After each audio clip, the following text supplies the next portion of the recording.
已发现目标，现在开始介入。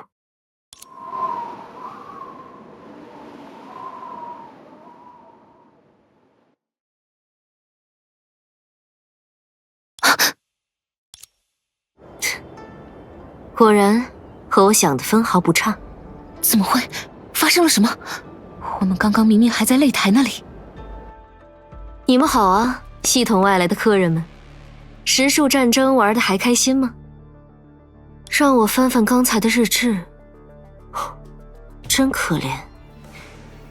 那姑娘伤情倒是和历史记录一致，看来虽然换了救命恩人，历史进程本身还没偏离多少，值得表扬。原本应该是那个心眼一大堆的大少爷去英雄救美，可惜你们出手太快，抢了他的风头。阿杰塔，又是你。或许我已经不应该感到意外了，这都是你做的？只是为了确认你们的性质，做个小小的实验嘛。毕竟像你们这样的例外可是万年难遇，我总得多采集点数据，是不是？我是在帮你啊。刚才你一定在心里默念，得想办法快点离开。唉，不用谢，能够读懂用户没说出口的需求的，才是真正优秀的设计师。虽然并非本意，但我们确实因此脱困。如果继续在那个擂台上待下去，有太多事解释不清楚了。系统时间停止了，而不受其影响的我们，空间坐标都进行了一定程度偏移，和之前那次的经历很相似。这种事，不是这个世界的人能做到的吧？真不愧是你，一下子就问到了点子上。我最喜欢和头脑清晰的聪明人打交道，最讨厌对我的产品指手画脚的甲方。别想耍花招，你到底是什么人？啊，我明明帮了大忙，这可是十分直白的示好。你的同行者难道不应该对我报以十分直白的亲昵？唉，好吧，重新自我介绍一下，我是你们所熟知的寻梦者系统的后台维护员，你们可以叫我阿杰塔博士。但愿与你们建立良好的合作关系。我通过日志比对已经可以确信，你们并非系统内的人物，也不存在于当前第33届时数战争历史记录中。我希望你们把我带到搭载系统的量子计算机外，而这静止的世界，就是我为此展示的最大诚意。哈？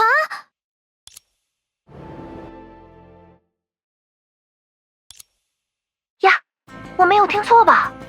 可爱的德丽莎主教竟然会主动联系我。为了这一刻，我可以原谅你们对我所有的冷遇和不亲切，然后给你们每个人一个带着爱意的夸奖。这个紧急通讯只能维持最多30秒，少说废话，告诉我你的意见。答应他。啊，这么果断，这可不像你。这次你又在谋划什么？还是说你们串通好的？是你说的不要说废话呀，尊敬的德丽莎主教。这么想知道理由的话，你知道该怎么做。怎么样？你们的雇主说了什么？首先，那个女人才不是我们的雇主。其次，算了，我们去投币电话亭那里，我会同步我知道的信息。这倒是没关系，不过我有种不好的预感。不过后面通常接的都不是什么愉快的新闻。不过由于我强行暂停系统带来的副作用，似乎引发了一些 bug。简单来说，会有一些碍事的隐怪出现。当然了，这绝不是我的产品有问题，只要代码能运行，报错再多都可以无视。既然我的产品没问题，那问题一定出在使用者的你们身上。你们要负起责任，好好善后。啊，这么厚颜无耻的嘴脸，简直和 Vita 有一拼了。你们莫非是失散多年的亲姐妹？唉，麻烦的女人又增加了一个。赫利亚抵达目标位置。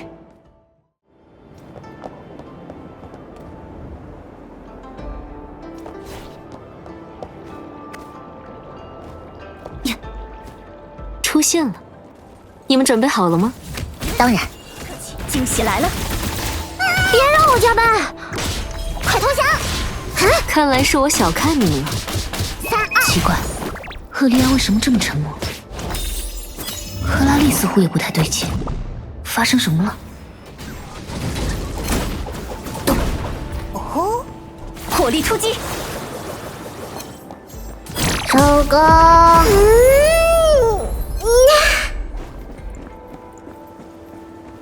快到了，你们看。该看。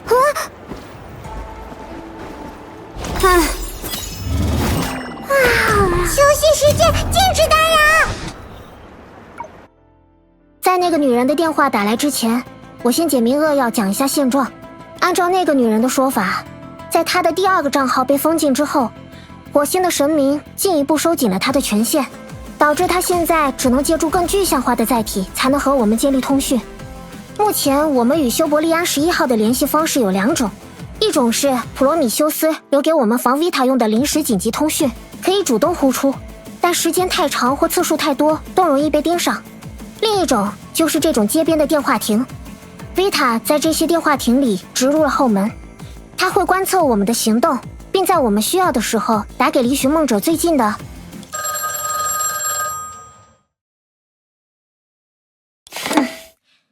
你还真是精心设计了自己每一次出场的时间点，不然怎么能让大家记住贴心又善良的系统操控员宇宙骇客小 V 呢？他的头衔是不是越来越长了？好啦，现在你们的口袋里都有一枚属于宇宙骇客的关键道具小 V 币了，把它投进电话投币口，让小 V 为你们拉开火跃穿梭的序幕吧。你这家伙绝对只是觉得好玩才搞这么复杂的吧？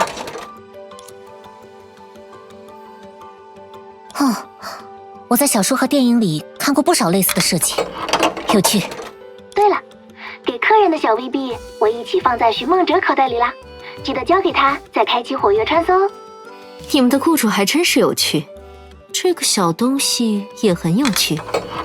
我收到了，希望你见到他之后也这么认为。接下来轮到我了。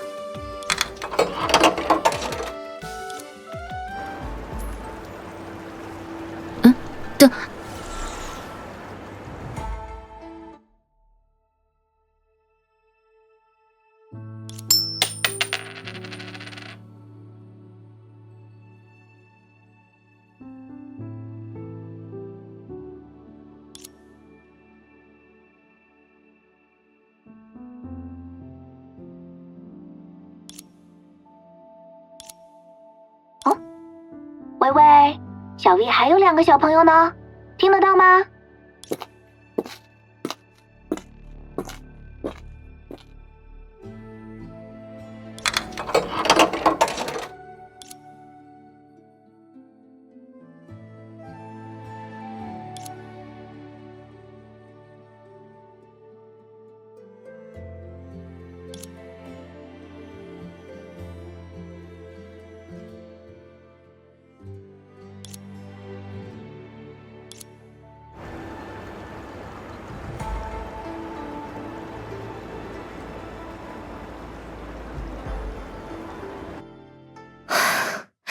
太好了，看起来医疗队已经冲上了擂台，在时间重新开始流动后，他就能得到妥善的救治。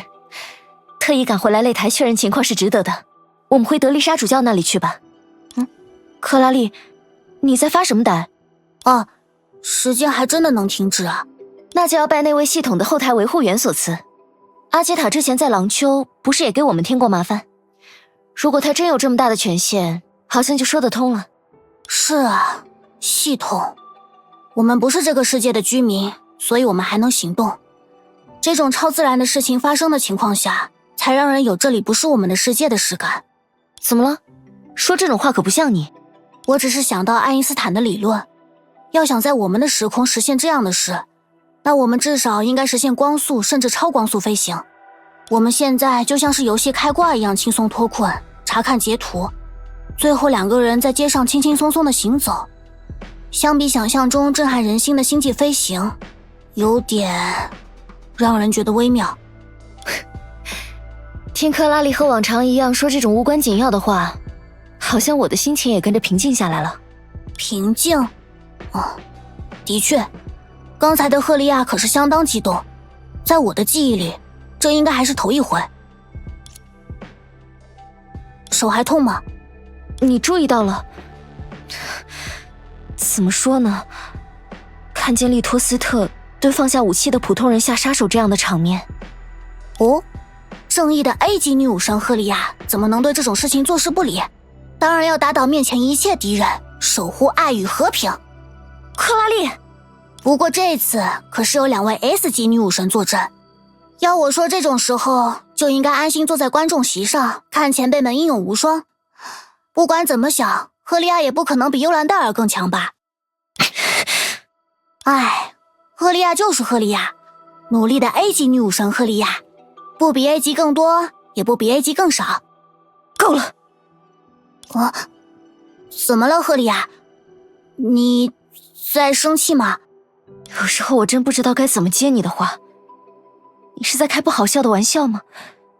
还是故意在表达你对我的轻视？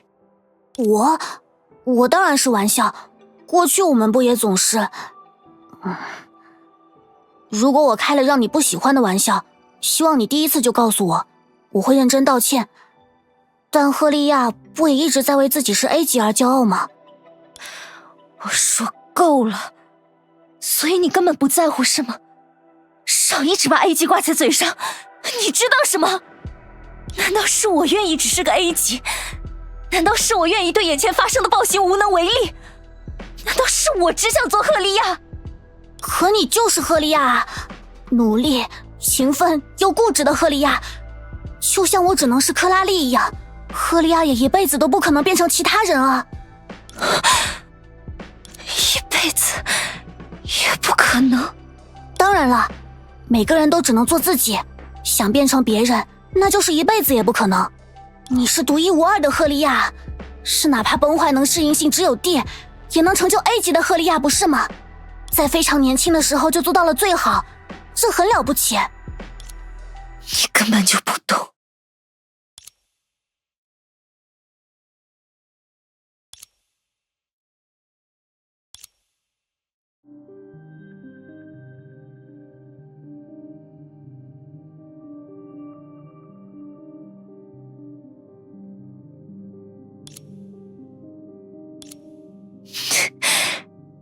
你这样高高在上的天才，永远都没有办法体会没有天赋的普通人的痛苦。